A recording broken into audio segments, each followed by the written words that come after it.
Hi all. ഇന്നത്തെ ഒരു packing video ആണ്. ഒരു കൊറിയർ അയക്കാനുണ്ടായിരുന്നു. അപ്പോൾ അതിലേക്ക് അച്ചാർ, വാഴപ്പിണ്ടി അച്ചാറാണ്. വാഴപ്പിണ്ടി, ഉണ്ണിപ്പിണ്ടി എന്നൊക്കെ പറയും. അത് ആദ്യം ഒരു സ്റ്റാൻഡപ്പ് പൗച്ചിൽ പാക്ക് ചെയ്തതിന് ശേഷം വേറൊരു കവറിലിട്ട് നന്നായി സീൽ ചെയ്തതാണ്. അപ്പോൾ ലീക്കാവും എന്നുള്ള ടെൻഷനൊന്നും വേണ്ട. ഇനി നമുക്ക് ബോക്സിലോട്ട് വയ്ക്കാം. ഇത് മില്ലറ്റിൻ്റെ ദോശ മിക്സാണ്. 500 ഗ്രാമിൻ്റെ പാക്കറ്റാണ്.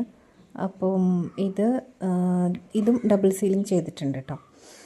അടുത്തതെന്ന് പറഞ്ഞാൽ ചോളം പൊടിയാണ്. അതും 500 ഗ്രാമിൻ്റെ പാക്കറ്റാണ്. അതും ഡബിൾ സീലിംഗ് ചെയ്തിട്ടുണ്ട്. 2 കവറിലായിട്ടാണ് വച്ചിരിക്കുന്നത്.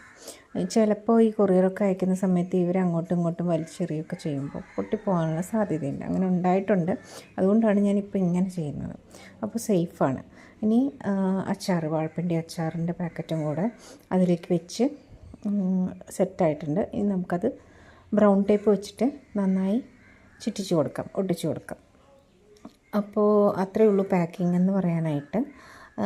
ഇത് നന്നായി ഇതിപ്പം DTDC വഴിയാണ് കൊറിയർ ചെയ്യുന്നത്. അതുകൊണ്ട് നമുക്ക് ഫുള്ളായിട്ട് അങ്ങനെ ടേപ്പ് ചുറ്റിയില്ലെങ്കിലും ഒന്ന് സേഫായിട്ട് ഇരിക്കാൻ വേണ്ടിയിട്ട് മാത്രം ഒന്ന് ചുറ്റി കൊടുത്താൽ മതി. പക്ഷേ പോസ്റ്റലിലൊക്കെ അയക്കുമ്പോൾ ഫുള്ളായിട്ട് കവർ ചെയ്ത് കൊടുക്കണം.